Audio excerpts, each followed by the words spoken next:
ಇನ್ನು ವೃಷಭ ರಾಶಿಗೆ ಹೋಗೋಣ.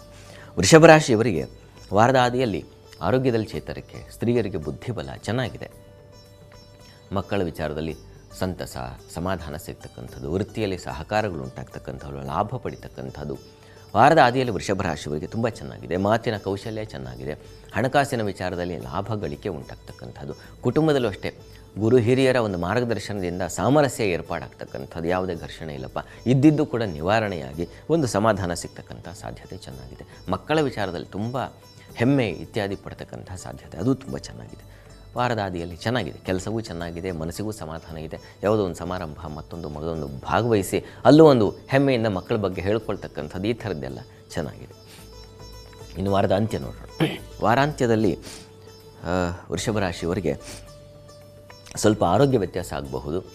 ಹಣಕಾಸಿನ ವಿಚಾರದಲ್ಲಿ ಚೆನ್ನಾಗಿದೆ. ವಸ್ತುತಃ ಅಲ್ಲಿ ಗುರು ಇರ್ತಕ್ಕಂಥ ಕಾರಣದಿಂದಾಗಿ ಅನುಕೂಲ ಆಗುತ್ತೆ. ಆದರೆ ಚಂದ್ರ ಷಷ್ಠದಲ್ಲಿ ಸಂಚರಿಸ್ತಾನೆ, ಹೀಗಾಗಿ ಆರೋಗ್ಯದಲ್ಲಿ ಏರುಪೇರು ಮತ್ತು ಜನ್ಮದಲ್ಲಿ ಮಾಂದ್ಯ ಉದಿಯಾಗುತ್ತೆ. ಆ ಕಾರಣದಿಂದಾಗಿ ಹೆಚ್ಚಿನ ವ್ಯಯ ಅಲದಾಟ ಕೂಡ ಸೂಚಿಸ್ತಾ ಇದೆ. ಹೀಗಾಗಿ ಹೆಚ್ಚು ಬುಧನ ಸಂಚಾರ, ಅವನು ಧನಾಧಿಪತಿ ವ್ಯಯಕ್ಕೆ ಬಂದುಬಿಡ್ತಾನೆ, ಅದು ಗುರುವಾರದ ದಿವಸ. ಹೀಗಾಗಿ ಆ ಸಂದರ್ಭದಲ್ಲಿ ನಿಮಗೆ ತೊಡಕು ತೊಂದರೆ ಉಂಟಾಗ್ತಕ್ಕಂಥ ಸಾಧ್ಯತೆ ಇದೆ ಹಣಕಾಸಿನ ವಿಚಾರದಲ್ಲಿ. ಮತ್ತು ವಾಗ್ವ್ಯಯ, ಮಾತಾಡಿ ಖರ್ಚು ಮಾಡಿಕೊಂಡೆ, ಮಾತಾಡಿ ವ್ಯಯ ಮಾಡಿಕೊಂಡೆ, ಮಾತಾಡಿ ನಷ್ಟ ಮಾಡಿಕೊಂಡೆ, ಈ ಥರ ಸಾಧ್ಯತೆ ಇದೆ. ಹೀಗಾಗಿ ಗುರುವಾರದ ಮೇಲೆ ತುಂಬ ಹುಷಾರಾಗಿರಬೇಕು. ಮಾತಿನ ವಿಚಾರದಲ್ಲಿ, ಹಣಕಾಸಿನ ವಿಚಾರದಲ್ಲಿ ತುಂಬ ಎಚ್ಚರ ವಹಿಸಿ. ಮಾತು ದುಬಾರಿ ಆಗಿಬಿಡುತ್ತೆ. ಇದಕ್ಕೆ ಪರಿಹಾರ ಏನಪ್ಪ ಅಂದರೆ ವಿಷ್ಣು ಸಹಸ್ರನಾಮ ಹೇಳ್ಕೊಳ್ಳೋದು. ಮಾತಾಡೋ ಮುನ್ನ ನಾವು ದಿನಚರಿ ಪ್ರಾರಂಭ ಮಾಡೋ ಮುನ್ನ ವಿಷ್ಣು ಸಹಸ್ರನಾಮ ಹೇಳ್ಕೊಂಡದ್ದು ತುಂಬ ಒಳ್ಳೆಯದು. ಅದು ಮಾತಿನಲ್ಲಿ ಒಂದು ಹಿಡಿತ ತಂದು ಕೊಡುತ್ತೆ. ಮಾಡಿ. ಇನ್ನು ಮಿಥುನ ರಾಶಿಗೆ ಹೋಗೋಣ.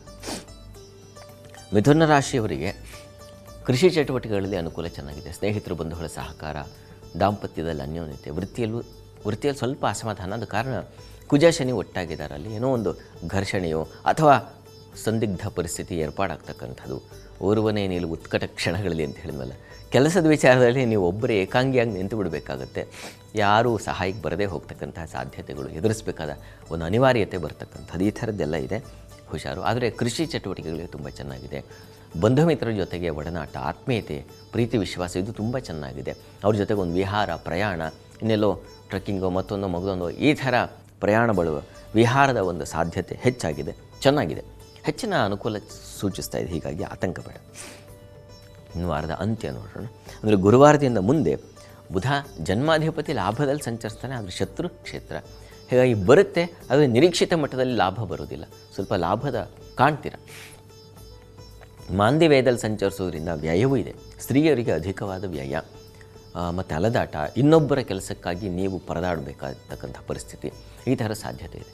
ಆದರೆ ಜಾಣ್ಮೆ ಇದೆ, ಕಾರ್ಯ ಸಾಧನ ಇದೆ, ತಾಯಿ ಮಕ್ಕಳಲ್ಲಿ ಸಾಮರಸ್ಯ ಇದೆ. ಚಂದ್ರ ಪಂಚಮದಲ್ಲಿ ಸಂಚರಿಸುವಾಗ ಧೀಸ್ಥಾನದಲ್ಲಿ ಬುದ್ಧಿಸ್ಥಾನೇ ಶುಭಯುತೆ ತೀವ್ರ ಬುದ್ಧಿಂ ವಿನಿರ್ದೇಶಿಸುತ್ತದೆ. ಹೀಗಾಗಿ ತುಂಬ ತೀಕ್ಷ್ಣವಾಗ ಇನ್ನೊಬ್ಬರ ಮನಸ್ಸಲ್ಲಿ ಏನು ನಡೀತಾ ಇದೆ ಅಂತ ಅರ್ಥ ಮಾಡಿಕೊಂಡು ನೀವು ವ್ಯವಹರಿಸ್ತಕ್ಕಂಥ ಸಾಧ್ಯತೆ ಇದೆಲ್ಲ ತುಂಬ ಚೆನ್ನಾಗಿದೆ. ಹೈಯರ್ ಸ್ಟಡೀಸ್ ಅವರಿಗೆ ತುಂಬ ಚೆನ್ನಾಗಿದೆ. ಅದರಲ್ಲೂ ಈ ನರ್ಸರಿ ಅಥವಾ ಹೂವು, ಗ್ರಾಸರಿ ಇವುಗಳಿಗೆ ಸಂಬಂಧಿಸಿದ ಹಾಗೆ ದಿನಸಿ ವ್ಯಾಪಾರಗಳಿಗೆ ತುಂಬ ಚೆನ್ನಾಗಿದೆ. ಹೆಚ್ಚಿನ ಅನುಕೂಲ ಕಾಣಲಿಕ್ಕೆ ಅವಕಾಶ ಚೆನ್ನಾಗಿದೆ. ಪ್ರಾರ್ಥನೆಗೆ ಮಹಾಲಕ್ಷ್ಮಿ ಪ್ರಾರ್ಥನೆ ಮಾಡಿ. ಶುಕ್ರನ ಜೊತೆಗೆ ಮಾಂದಿ ಇದ್ದಾಗ ಸ್ವಲ್ಪ ಹಣಕಾಸು ಬಂದಿದ್ದು ಲಾಭ ಸ್ವಲ್ಪ ಮಟ್ಟಿಗೆ ನಷ್ಟ ಆಗಿಬಿಡಬಹುದು. ಕೈಗೆ ಬಂದಿದ್ದು ಬಾಯಿಗೆ ಬರಲ್ಲ ಅಂತೀವಲ್ಲ, ಆ ರೀತಿಯಲ್ಲಿ. ಹೀಗಾಗಿ ಮಹಾಲಕ್ಷ್ಮಿ ಪ್ರಾರ್ಥನೆ ಮಾಡಿಕೊಂಡ್ರೆ ತುಂಬ ಒಳ್ಳೆಯದು. ಇದು 3 ರಾಶಿಗಳ ಫಲಾಫಲ. ಸರಿ ಶಾಸ್ತ್ರಿಗಳೇ, ಮೊದಲ 3 ರಾಶಿಗಳ ಬಗ್ಗೆ ತಿಳಿಸ್ಕೊಟ್ರಿ. ಈಗ ಮತ್ತೊಬ್ರು ಕಾಲರ್ ರೆಡಿ ಇದ್ದಾರೆ, ಶ್ರೀದೇವಿ ಬೆಳಗಾವಿಯಿಂದ. ಶ್ರೀದೇವಿ ಅವರೇ ನಮಸ್ಕಾರ. ನಮಸ್ತೆ ಮೇಡಮ್. ಯಾರ ಬಗ್ಗೆ ಕೇಳಬೇಕಿತ್ತು? ನಮಸ್ಕಾರಗಳು. ನನ್ನ ಬಗ್ಗೆನೇ ಕೇಳಬೇಕಿತ್ತು ಮೇಡಮ್. ಹುಟ್ಟಿದ ದಿನಾಂಕ ಮತ್ತೆ ಸಮಯವನ್ನ ತಿಳಿಸ್ಕೊಡಿ. ನವೆಂಬರ್ 9, 1984, ಬೆಳಗ್ಗೆ 7 ಗಂಟೆ ಶುಕ್ರವಾರ. ಸರಿ, ಶಾಸ್ತ್ರಿಗಳಿದ್ದಾರೆ, ನಿಮ್ಮ ಪ್ರಶ್ನೆಯನ್ನ ಕೇಳಿ ಶ್ರೀದೇವಿ ಅವರೇ. ನಮಸ್ಕಾರ. ಚೆನ್ನಾಗಿದ್ದೀರಾ ಶ್ರೀದೇವಿ ಅವರೇ? ನಮಸ್ಕಾರ. ಗುರುಗಳು, ನಿಮ್ಮ ಹತ್ರ ವಿವಾಹಿತ ಜೀವನದ ಬಗ್ಗೆ ಹಿಂದೆ ಒಂದ್ಸಲ ಕೇಳಿದಾಗ ಅದು ಹೇಳಿದ ಶಿವನ ಆರಾಧನೆ ಮಾಡಿದ್ರೆ ಸರಿ ಹೋಯ್ತು, ಆಗಿರೋ ಮಟ್ಟಿಗೆ ವಿಚ್ಛೇದನದ ಹಂತದವರೆಗೆ ಬಂದಿದ್ದು ಸರಿ ಆಯ್ತು.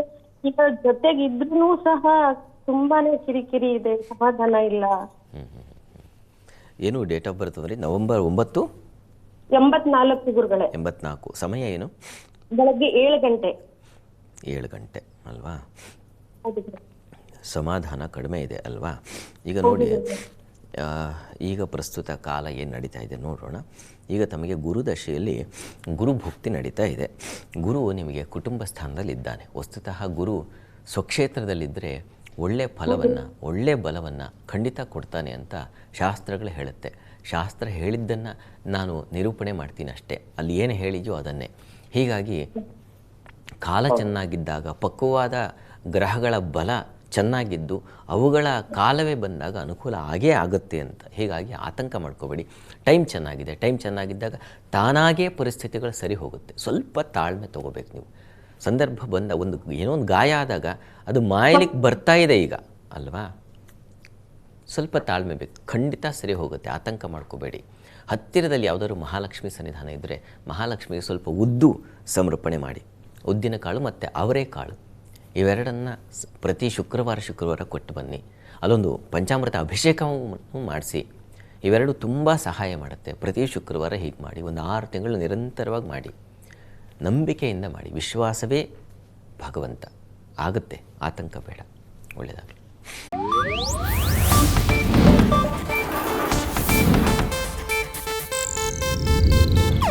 ಇದು ಏಷ್ಯಾನೆಟ್ ನ್ಯೂಸ್ ನೆಟ್ವರ್ಕ್ ಪ್ರಸ್ತುತಿ.